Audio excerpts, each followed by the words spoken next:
Lá,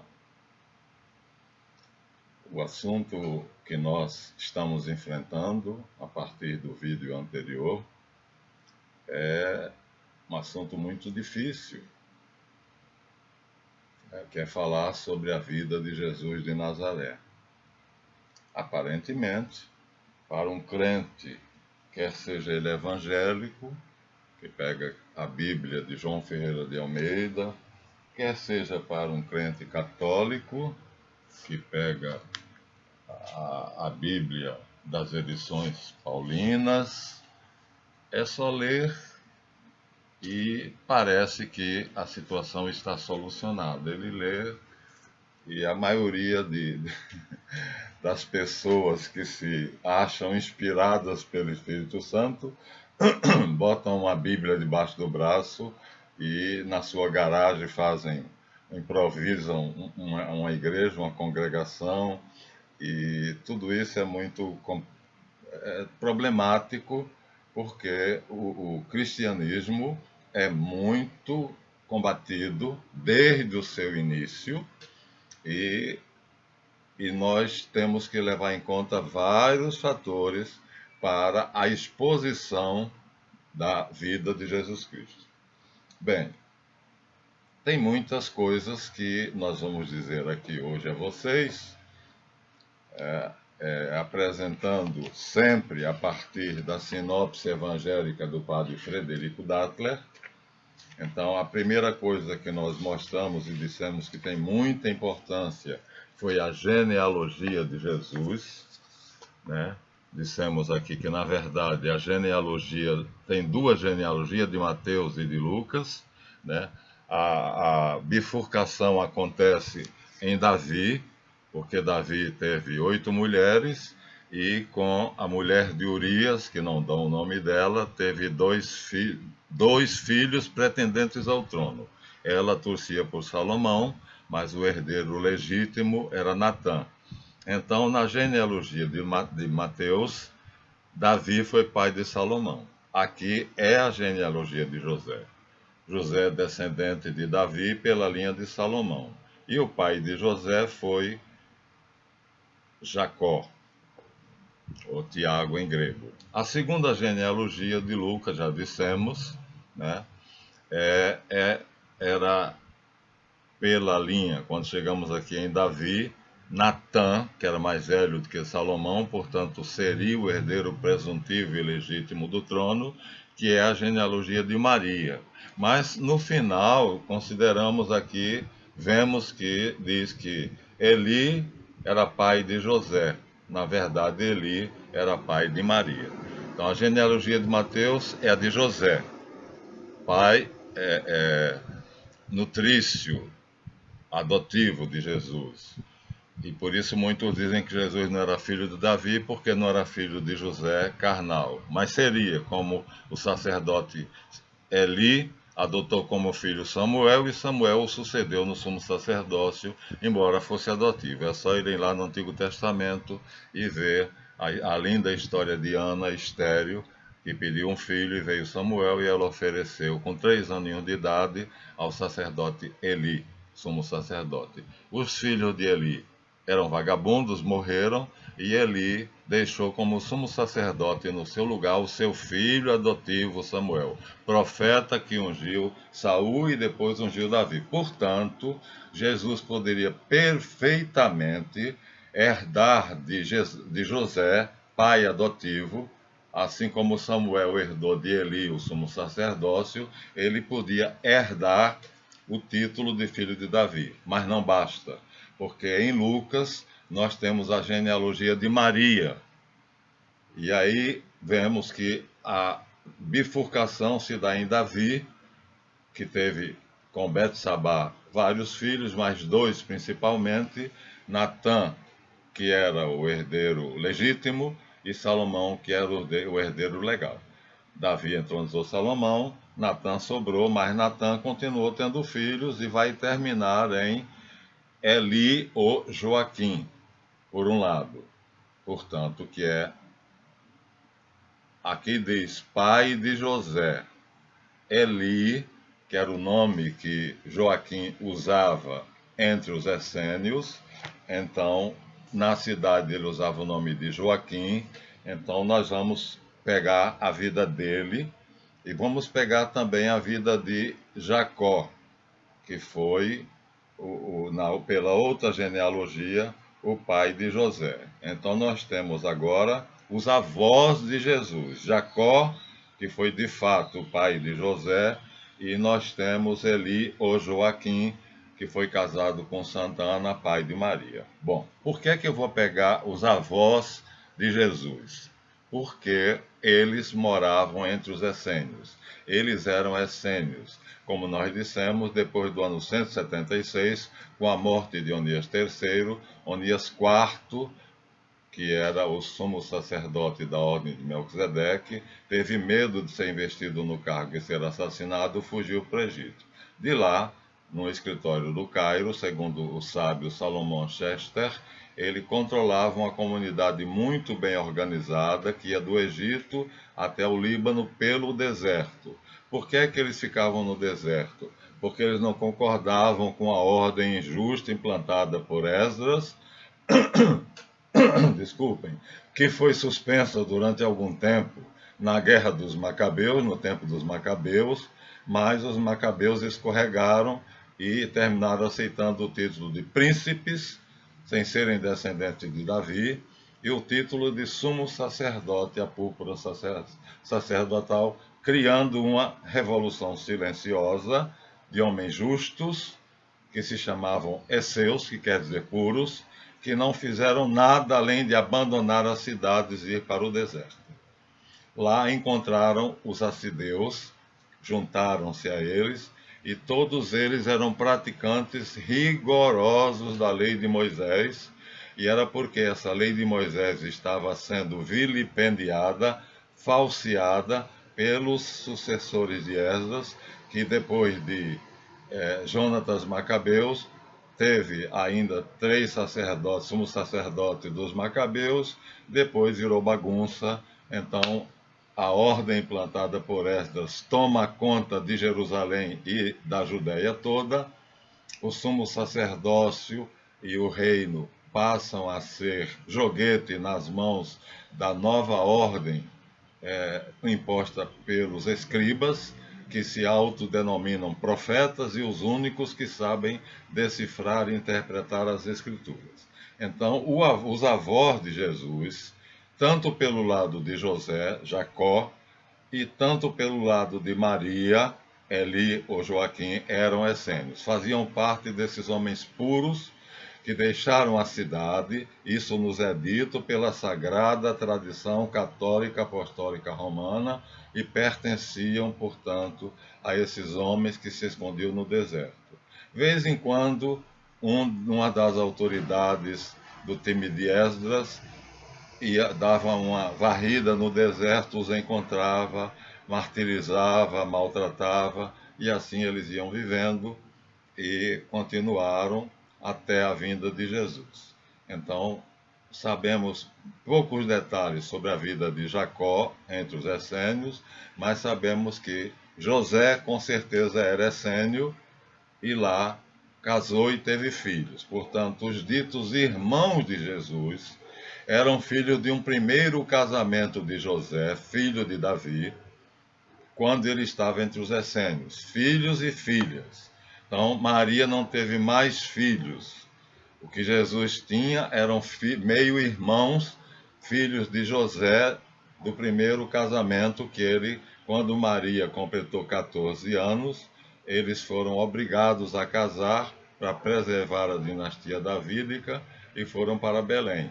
E o pai de Maria, Santa Ana, os pais e São Joaquim, coabitaram, também casaram e tiveram Maria. E Maria não sabia que ela era uma pessoa especial. Ela não sabia.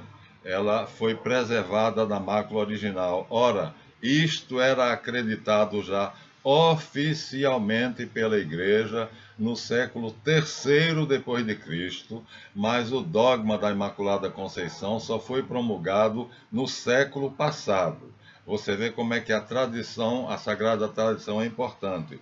300 anos depois de Cristo, já se comemorava, já se dizia que Nossa Senhora morreu, mas não se chamava de morte, chamava-se dormição.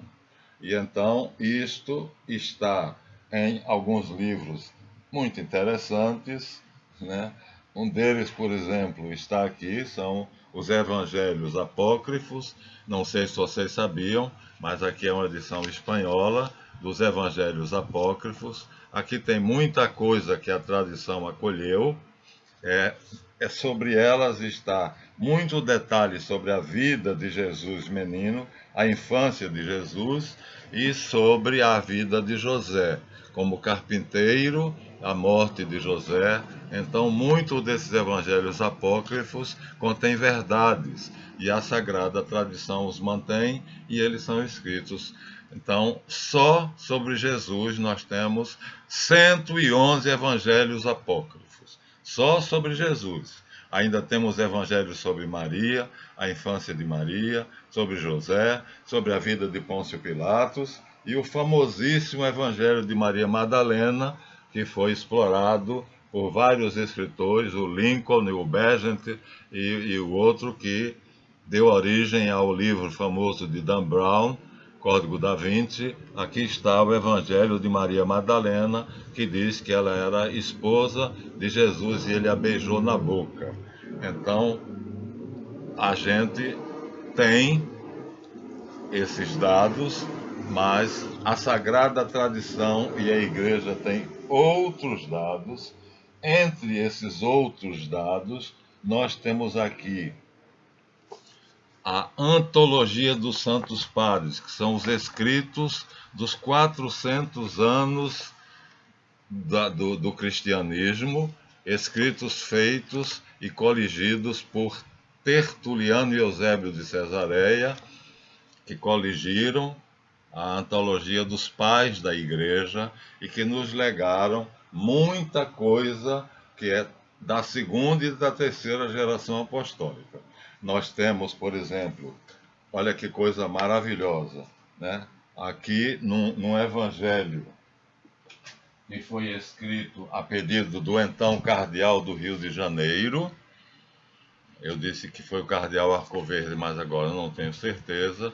Nós temos aqui muita coisa preciosa, explicações ao pé da página, e temos aqui a origem dos evangelhos, segundo a tradição católica. Ó, origem dos 4 evangelhos, está vendo aqui, ó? Tem muito material para ler. Então, dos 111 evangelhos que estão aqui no Otero espanhol, dos 111, só 4 ficaram. E aqui é explicado por que só 4. Então, a sagrada tradição tem por fundamento muita coisa das quais nós temos por escrito, embora a ideia protestante de que só a Bíblia, só a Escritura, seja um absurdo, porque nós sabemos que a segunda geração apostólica, ou seja, depois da morte dos 12 apóstolos, nós tivemos a segunda geração apostólica que recebeu os evangelhos diretamente dos apóstolos. Nas cartas de São Paulo, ele fala claramente de Apolo, a quem ele passou o evangelho de Jesus Cristo. Ele fala de Tito, fala de Timóteo, que ele ordenou bispos por profecia, embora fossem muito jovens. Nós sabemos pela história, com H, que São João, o último evangelista a ser morto, na ilha de Patmos, teve como discípulos diretos São Policarpo de Esmirna, Santo Irineu, que foi bispo de Lyon, na França, Papias de Hierápolis e Clemente Romano. 4 discípulos diretos que iam até a ilha de Patmos para receberem a mensagem cristã diretamente da boca de João Evangelista. Aí Papias diz: como é que alguns acham que o que está escrito vale mais do que nós recebemos da boca do apóstolo amado por Jesus Cristo? O que foi e tentaram ferver num caldeirão de óleo e não conseguiram. 111 evangelhos estão aqui, ó. Eu li vários deles. Muitas coisas sobre Pôncio Pilatos, sobre a vida de São José, mas muitas coisas foram aprovadas pela igreja. Então, o problema aqui é que há fatos verdadeiros e fatos não verdadeiros. Mas é um livro precioso. E a igreja, no meu curso de beneditino, eu tive que ler os evangelhos apócrifos. Dos 111, há muitos que contêm verdades incontestes, embora tenha sido escrito no ano 200, portanto, o primeiro escrito digno de fé são as cartas de São Paulo, que foram escritas provavelmente no ano 64. Mas aqui nós temos da segunda geração apostólica, de Papias de Herápolis, de Irineu de Lyon, de Hipólito de Roma. Nós temos vários volumes desses, esse é apenas um, Antologia dos Santos Padres. Eu tinha 3 no seminário, né, quando Dom Odilon me presenteou. Então aqui nós temos fatos narrados por aqueles que foram apóstolos, discípulos dos apóstolos. Então, desculpem-me, meus irmãos evangélicos, mas dizer sola Bíblia, sola Escritura, na opinião de Papias, bispo de Herápolis, discípulo direto de São João Evangelista, o discípulo amado que morreu de velho na ilha de Patmos, ele diz: o que eu recebi do apóstolo amado, eu divulgo. E quando tem uma coisa escrita, eu duvido, porque há muita coisa escrita que não veio em linha direta dos apóstolos. Então, só os 4 evangelhos e só os escritos dos santos padres, né, são os concílios da igreja são confiáveis. Logo, sola a Bíblia, sola a Escritura é uma tolice, eu ia dizer burrice, mas eu admiro muito o pastor Barbosa, né? O arqueólogo, Dr. Barbosa, que é uma pessoa isenta e que apresenta a vida de Jesus Cristo e os fatos dos evangelhos com muita propriedade. Então a gente respeita, mas a tradição oral durou do ano 33, quando Jesus foi crucificado, até o ano 64, quando Paulo escreveu a primeira coisa sobre o cristianismo. Olha, 30 anos, 31 anos exatamente. E durante esses 31 anos, onde fica sola a Bíblia, sola a Escritura? O gato comeu, porque não havia nada escrito. O que havia eram as notaçõezinhas telegramáticas, algumas pequenas anotações que depois se transformaram, como eu mostrei a vocês. Quem quiser vai ser fácil de rastrear como é que essas anotações se transformaram nos evangelhos canônicos, nos 4 evangelhos respeitados. Aqui nós temos a história deles e é facílimo saber porque os 4 ficaram e não os 111, né? Mas tem que estudar. Então, a Sagrada Tradição, a tradição apostólica, os escritos dos Santos Padres, 400 anos de escritura, né? E algumas coisas dos evangelhos apócrifos, como a morte de São José, é belíssima, né? Aqui já se diz que Maria foi assumida aos céus, que ela foi levada, Jesus veio buscá-la pessoalmente, talvez não tenha sido assim, mas já está dito aqui na vida de Nossa Senhora que ela estava deitada na cama, os apóstolos, tendo visto que ela morreu, ela parecia estar dormindo. Jesus pessoalmente entrou pela porta da casa de Nazaré, pegou a mãe nos braços e subiu aos céus com ela. A isso nós chamamos Assunção da Virgem. foi proclamada há 100 anos atrás, mas já está aqui. 200 anos depois de Cristo já está escrito entre os apócrifos. E a Imaculada Conceição, que Maria foi concebida no deserto por Santa Ana e ela foi limpa do pecado original. Miraculosamente, o óvulo dela, quando ela menstruou, foi preservado da mancha do pecado original. E isso foi decretado muito recentemente, o dogma da Imaculada Conceição por Pio IX, acho, não tenho certeza. Então, isso tudo é muito importante e nós temos que levar em conta, porque este livro aqui, a Bíblia Sagrada, chamada Vulgata Clementina, só foi feito no século, só foi composto no século IV. Aqui estava completa a Bíblia, né? O Papa Clemente publicou. Antes disto, Jesus Cristo e os apóstolos não confiavam nos escritos dos judeus. Eles usavam os escritos em grego. Jesus e os apóstolos conheciam as escrituras hebraicas, mas não confiavam. Eles usavam a Septuaginta, a tradução dos 70 em grego, e os apóstolos, todos eles escreveram em grego. São Paulo escreveu em grego, São João escreveu em grego. O único a escrever em aramaico e hebraico foi São Mateus. O evangelho dele foi convertido para o grego e se perdeu. Tudo isto nós temos que saber. Então, a Virgem Maria, filha de Santa Ana e São Joaquim, que na genealogia dela está escrito Eli, e dá como descendente José, por causa da lei do levirato, a mulher não tinha valor.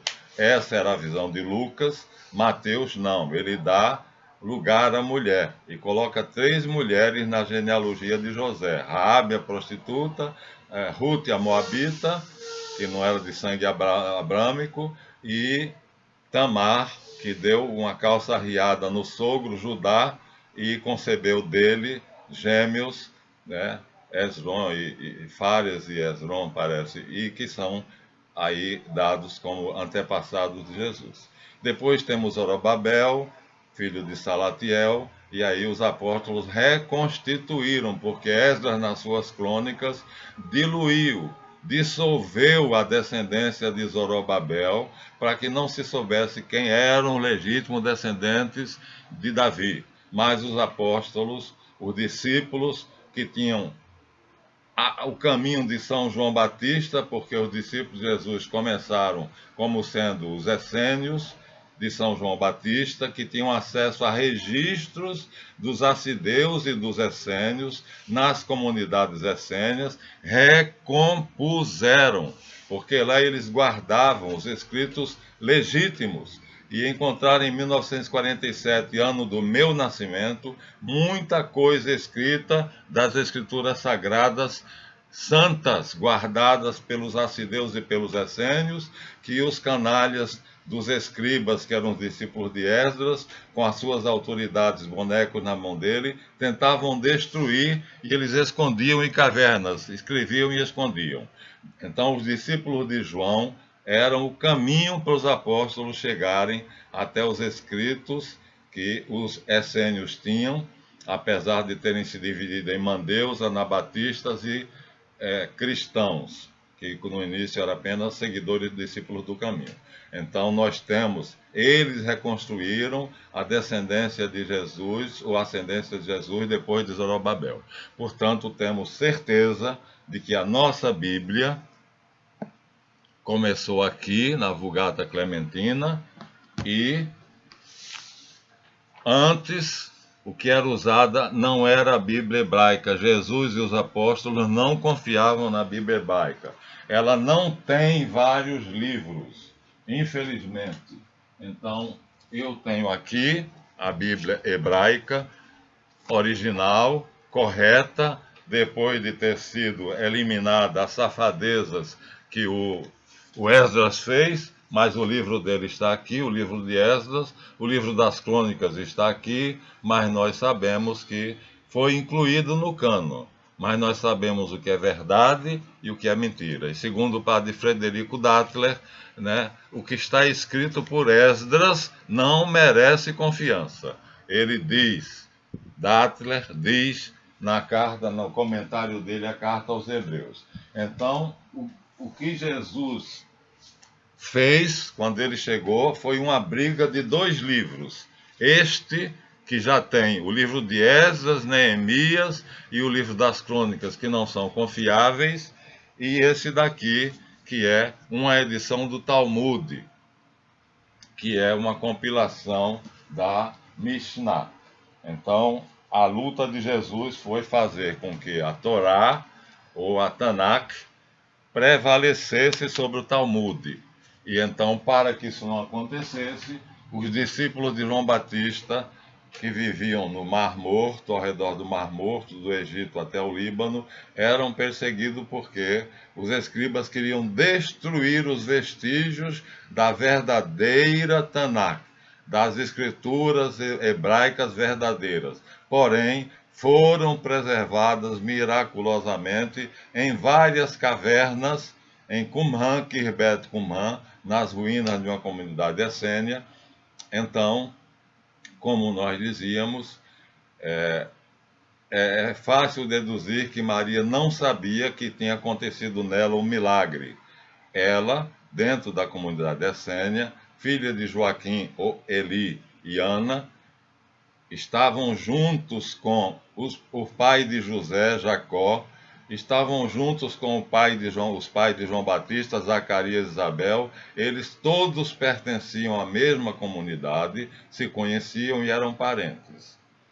Então, precisamos levar em conta isto para ter certeza e segurança de que a nossa Bíblia, apesar de também incluir, por questões diplomáticas, o livro escrito pelo canalha do Esdras, está aqui, o livro de Esdras e Neemias, né? E está o livro das Crônicas, também está aqui, não devia estar, e o livro dos Macabeus não consta na Tanakh. Olha só, o livro dos Macabeus não consta na Tanakh, ou seja, a Bíblia protestante, embora com muito respeito a João Ferreira de Almeida, só no Novo Testamento ele só tem 27 livros, né? Faltam muitos livros do Novo Testamento, faltam livros na Bíblia, na Tanakh. E, para complicar a situação, então, os judeus têm tido o tempo todo o trabalho de tentar destruir a sagrada tradição com a Mishnah, com o Talmud. Isso está denunciado nesse livro, Os Protocolos do Sábio de Sião, sobre o qual nós vamos falar. Isso está dito por eles mesmos aqui. Eles próprios dizem aqui, é só você ter paciência e procurar. E nós temos preservado as escrituras, essa é das Testemunhas de Jeová, originais em grego. As Santas Escrituras originais. O Novo Testamento em grego, aqui editado pelas Testemunhas de Jeová, edição crítica. Está aqui, garantido que nós católicos não podemos alterar, porque se tiver uma alteração, eles aqui dizem, e várias outras. Aqui nós temos uma edição do Novo Testamento em hebraico para comparar com o grego, mas não temos, isso não é muito confiável. Por quê? Porque os escritores do Novo Testamento todos escreveram em grego. Então, essa é a versão para nós tirarmos dúvidas. As escrituras em grego, segundo a Sociedade Torre de Vigia, né, as Testemunhas de Jeová. Graças a Deus, consegui com eles esse exemplar. Mas esse não deixa de ser útil, que é uma possibilidade, como seria o Novo Testamento se fosse escrito em hebraico. Mas é uma mera possibilidade. Não podemos apostar nem um pouco nisso aqui. Tá? Mas tudo isso. E, no mesmo momento em que Jesus morreu, um dos escribas, que não se sabe quem é, escreveu um livro difamando Jesus Cristo. Este livro tem o título de Sefer Toledot Yeshua, livro da geração de Jesus, onde diz que Jesus foi filho bastardo de Maria com um centurião romano. Então, mas, para nossa felicidade, o que é que acontece? Diz que ele nasceu, quer dizer, atesta a existência histórica. E aqui nós temos pesquisas de Eliphas Levi sobre a vida de Santa Ana, entre os essênios, a mãe de Maria. Agora vou fazer uma confidenciazinha que foi, então, Sefer Toledot Yeshua, está aqui em Eliphas Levi, livro da geração do bastardo, né?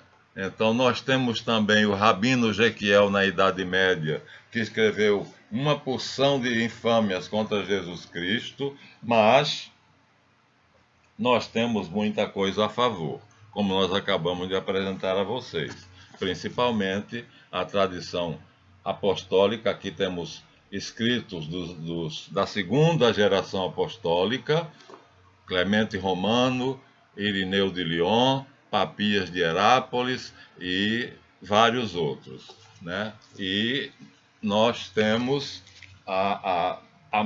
podemos recompor os originais. Aqui são das Testemunhas de Jeová, mas eu tenho um grosso ali em grego-latim, mas eu consulto esse para tirar minhas dúvidas.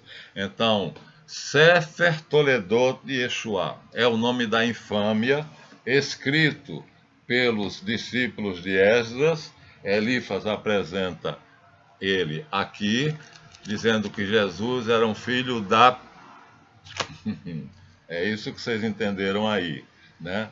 Como se isso não bastasse, então há ainda outras cositas más que foram descobertos aqui. Por exemplo, esses dois protestantes, Jim Shaw e Tom McKenney, descobriram como a maçonaria oculta, proíbe e denigre a figura de Jesus, quando eles dizem supostamente que são tolerantes. Aqui está dito, é mentira. Nós somos cristãos, entramos na maçonaria, e quando um de nós fez uma oração, foi convidado como diácono a fazer uma oração, e nós começamos e agradecemos em nome de Jesus, fomos chamados a atenção e fomos repreendidos e ditos, nunca mais falem nesse nome aqui. Olha a tolerância maçônica. Aqui está o engano fatal. Eles saíram, grau 33, foram até o fim e escreveram esse livro. Então, você vê que a coisa é séria. Vittorio Messori, um jornalista ateu italiano, comunista. O prefácio é feito por um comunista, Lourenço de Aféria, empolgado com a conversão do amigo, do colega, tá vendo? Jornalista.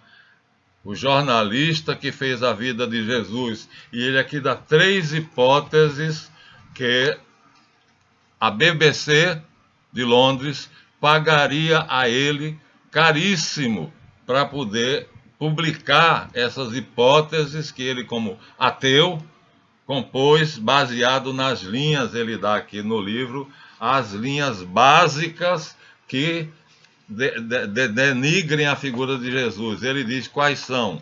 Eles nos dão 3 linhas básicas. Um Jesus assim, um Jesus assado, um Jesus... Então, você tem que publicar algo sobre Jesus dentro daquelas 3 linhas. Se não for dentro daquelas 3 linhas, eles não pagam. E aqui o Messori fez trabalho sobre as 3 linhas. Depois ele se converteu e decidiu não entregar a BBC, não receber o prêmio e denunciar os milhões que Dan Brown ganhou, né? Dizendo que Jesus era filho era marido de Maria Madalena. Ele não quis ganhar.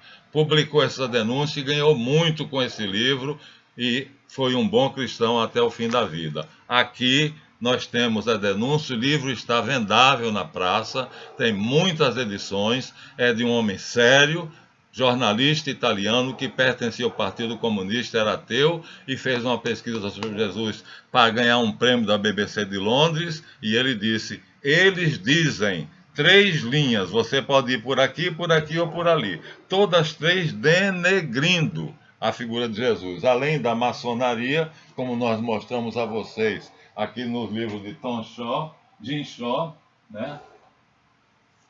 Denegrindo, negando a ressurreição de Jesus, negando que Jesus é o Filho de Deus. Se você disser isso dentro da maçonaria, vai ser chamada, ninguém vai permitir.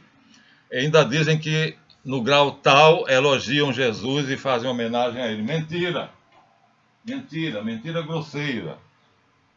Então, aqui nós temos o livro Sefer Toledot Yeshua, e Eliphaz Levi fala do livro do Rabino Jequiel, que é um rabino do século da Idade Média, que escreveu que Jesus está nadando na merda e no xixi, no mármore do inferno, no meio das fezes ardendo em fogo. Além desses, deve ter mais ou menos uns 5, além disso. Então, ouçamos Papias de Herápolis. Ele diz: eu recebi de João o Evangelista, e comigo, ou na mesma hora ou não, mas na mesma época, iam também Policarpo, que foi bispo de Esmirna, Papias foi bispo de Herápolis, Irineu, ainda criança, com menos de 13 anos, que depois foi bispo. Policarpo continuou a educação dele, e ele foi bispo de Lyon, na França, e Clemente Romano. Os escritos deles estão aqui. Se não estiverem neste livro, está na coleção, porque isso é uma coleção. Então, só a Bíblia, só a Escritura vai levar vocês a uma confusão. Infelizmente, a tradução de João Ferreira de Almeida é boa, mas faltam livros. Falta o livro de Susana, que mostra Daniel ainda adolescente na Babilônia. Falta o livro dos Macabeus. Ora, os livros dos Macabeus são importantíssimos, porque mostra a guerra da família dos Asmoneus contra a dominação síria, Seleucida, e eles ganharam. E falta muita coisa. A diferença é enorme. Então, o que é que acontece? Jesus e os apóstolos, antes de ser composta a Vulgata Clementina, eles utilizavam a Bíblia Septuaginta, a tradução dos 70 em grego. Aqui é o capítulo 2, mas eu tenho o capítulo todo, tenho ela toda aqui em fascículos. Então, a nossa Bíblia é a Bíblia correta. A Bíblia protestante não é a Bíblia correta. Embora aqui nós temos uma conferência de um protestante célebre, Criswell, que diz: se fossem destruídos as Bíblias, se fossem destruídas ou queimadas as Bíblias, olha bem a afirmação dele. Ele é pastor protestante de Dallas, Primeira Igreja Batista de Dallas, no Texas. A Bíblia para o mundo de hoje. Supostamente, imaginemos que todas as Bíblias protestantes e católicas fossem queimadas, destruídas. Aí o que é que acontece? Católicas e protestantes, todas fossem queimadas. Inclusive as originais fossem queimadas. Ele diz: pelos escritos dos santos padres, quer dizer, pelo que os sucessores dos apóstolos, segunda geração, terceira geração, quarta geração apostólica, escreveu na antologia dos santos padres, seria totalmente recomposta, faltando apenas 11 versículos. Não são 11 capítulos, são 11 versículos. Capítulo é uma coisa, versículo é outra, vocês sabem disso? Um capítulo da Bíblia é uma coisa, um versículo da Bíblia é outra coisa. Aqui, por exemplo, vamos abrir a Bíblia no livro do Eclesiastes, que a Bíblia protestante tem, mas não tem o eclesiástico. Então aqui nós temos o capítulo 11 do Eclesiastes. E aqui tem os versículos que vão de 1 até adiante. Mas se eu procurar o Eclesiastes, que é importantíssimo, porque dá uma genealogia dos bons, dos confiáveis, antes de Esdras, que não inclui Esdras. Então, o livro do Eclesiastes exclui Esdras, não está aqui. Não está aqui. Por que não está aqui? Porque exclui Esdras. É evidente, Martinho Lutero soube o que estava fazendo. Ele estava unido ao chefe da maçonaria alemã, Frederico II, chamado Frederico Suabe, o grande eleitor da Saxônia. Tudo era um plano maçônico para criar uma divisão na igreja. Lutero foi um mero boneco. Ele era vaidoso, queria aparecer, queria fama. E o príncipe que tinha mais prestígio entre os príncipes alemães chamava-se Frederico, o grande Frederico para os maçons. E Frederico o Suábio, né, acolheu Lutero, protegeu e fez com que ele fosse preservado da cadeia. Chegaram até a raptá-lo, escondê-lo no castelo de Frederico e espalhar a notícia de que o Papa de Roma tinha mandado matá-lo. E essa notícia correu à Alemanha na época. Você imagina com que tipo de gente nós estamos lidando? Esse é o Partido Sionista atual. Mas aqui nós estamos na época de Jesus. Voltemos então. Os avós de Jesus, tanto por parte paterna quanto materna, pertenciam a uma ordem chamada de Melquisedeque, chamada pelo povo da época essênios ou esseus, que tinham se unido aos assideus e que eles se chamavam os justos, os puros. E por não aceitarem as safadezas de Esdras, se refugiaram no deserto, onde eram de vez em quando perseguidos, martirizados e mortos. Eles fizeram várias cópias das escrituras judaicas, nas quais os apóstolos puderam se basear porque são autênticas.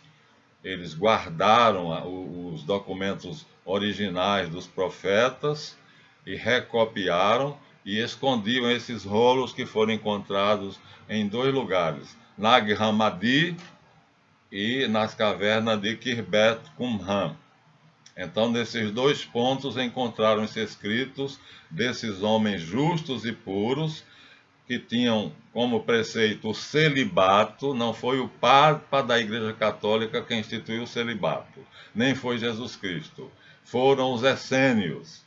Eles valorizavam o celibato porque diziam que o homem que consegue vencer esse impulso é um homem que pode se devotar completamente a Deus, às coisas espirituais, porque a mulher é a maior exigência da carne de um homem. E se você consegue vencer isto, você estará muito mais aberto para Deus. Foram os primeiros monges da história. E todos os outros monges cristãos, São Bento, Santo Antão e na Idade Média São Francisco de Assis, todos seguiram o padrão dos essênios. Então, assim, nós vamos encontrar os avós de Jesus entre os essênios, portanto, na ordem de Melquisedeque. Nós vamos encontrar Maria e José vivendo entre os essênios. Quando ela completou 13 para 14 anos que menstruou, casaram os dois, e aí eles tiveram que ir para Nazaré, porque não podiam ficar entre os essênios, já que eles eram ambos descendentes da família real. Os essênios tinham essa genealogia e eles queriam preservar essa descendência de Davi, porque sabiam que o Messias seria descendente de Davi. Então, quando Jesus se encontrou com João Batista, encontraram-se 2 privilegiados. Mas antes dele, Zacarias, marido de Isabel, pai de João Batista, Joaquim e Ana, pai de Nossa Senhora, já eram da ordem de Melquisedeque, da qual João Batista era Rabi Sadeque, ou seja, um dos presidentes, chamado Rabi Sadeque, e que batizou Jesus. Na verdade, consagrou Jesus sacerdote segundo a ordem de Melquisedeque. Nós vamos encontrar isso. Então, Jesus vai ter as suas raízes na ordem de Melquisedeque, entre os essênios ou esseus, os puros e os assideus. E João Batista vai sair da comunidade, se arriscar, mostrando a cara nas margens do Rio Jordão, porque o Espírito Santo disse a ele: ide preparai os caminhos do Senhor, voz do que clama no deserto, ele virá a ti.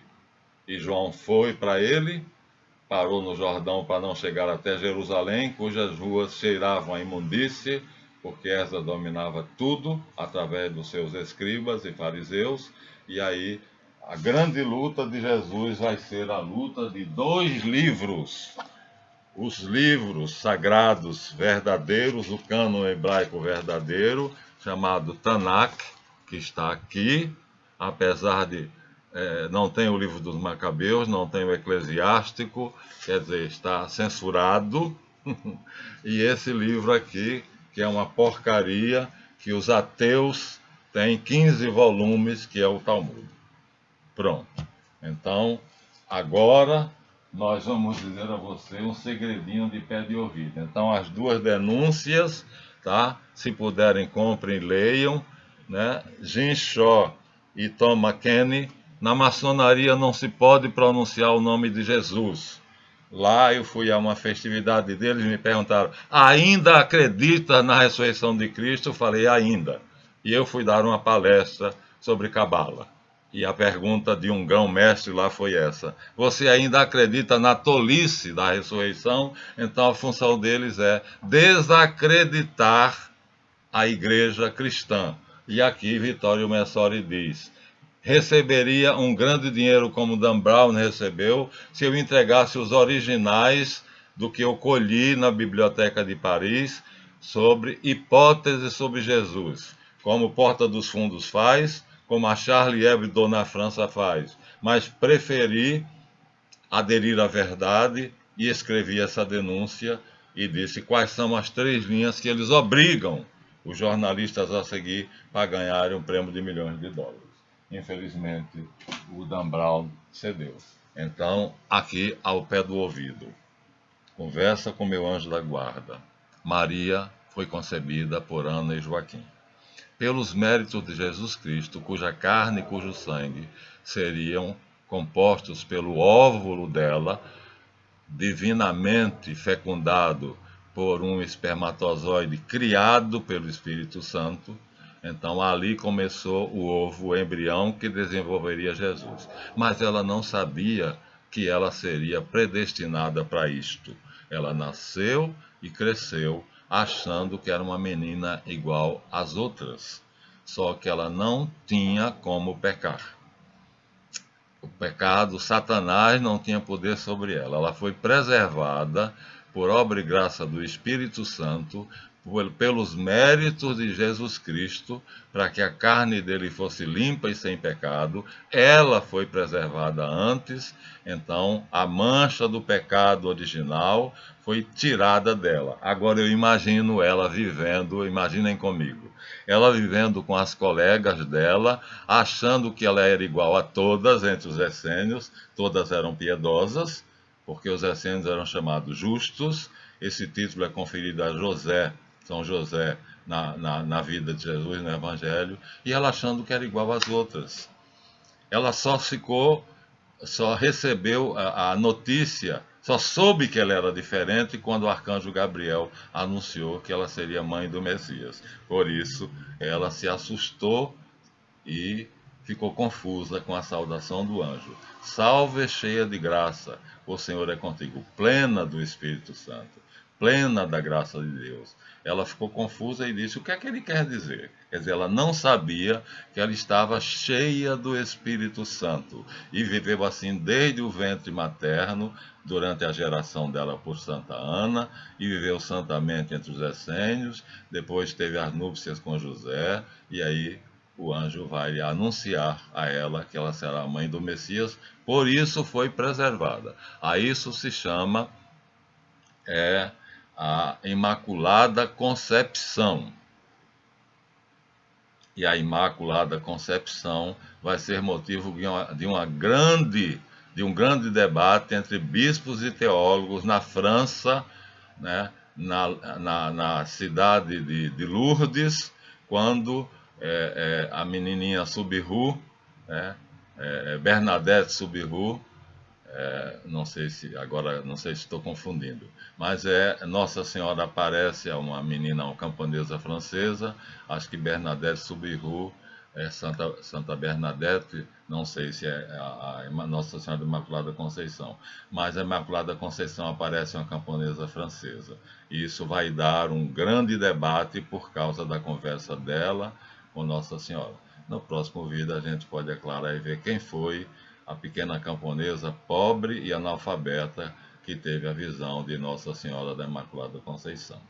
Então, nossa fé é sustentada por pilares mais do que de aços. E sinto muito, meu amigo Rodrigo Silva, pastor, arqueólogo, doutor a quem eu respeito muito, mas sola Bíblia, sola Escritura é uma besteira. Esses 30 anos entre a morte de Jesus e a dispersão dos discípulos pelo mundo, e o primeiro escrito sobre Jesus feito por Paulo, cadê a Bíblia? Cadê a Escritura? O que é que um cristão fazia nessa época? Meu amigo Rodrigo Silva, o que é que eles faziam se não tinha Bíblia e não tinha Escritura? Deixa de ser bobo. Adira à verdade. Era oral, era a tradição oral, essa tradição que a Igreja Católica Apostólica Romana ainda mantém, e que diz que foi proclamada a Imaculada Conceição e a Assunção de Nossa Senhora ao céu.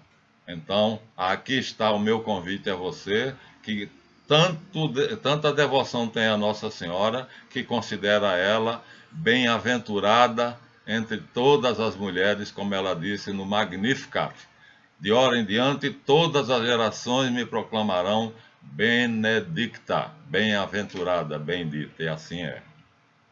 Então, verifique isso, revise isso. 30 anos de oralidade, sem nada escrito. E depois vocês vão, com Martinho Lutero, enganados por ele, dizer só a Bíblia, só a Escritura. Enquanto Papias de Herápolis, que recebeu de São João Evangelista pessoalmente o Evangelho, propagava isso oralmente e dizia que não confiava nos escritos. E não confiava por quê? Porque o que mais rolava eram escritos falsos. Aqui nós temos 111 evangelhos.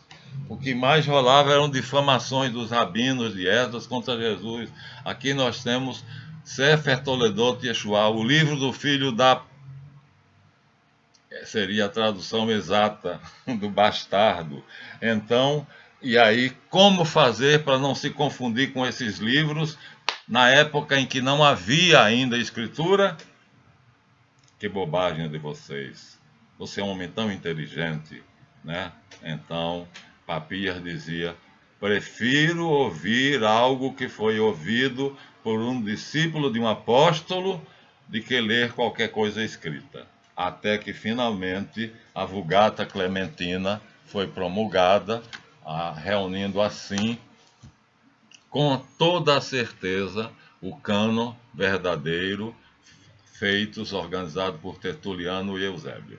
Então, chegamos ao fim do nosso vídeo, graças a Deus, e dando a vocês essa solidez da nossa fé católica, apostólica, romana, sobre a rocha, que é o Cristo, o rochedo, né, e sobre o fundamento dos apóstolos. Ele é a pedra angular e outra não pode ser posta.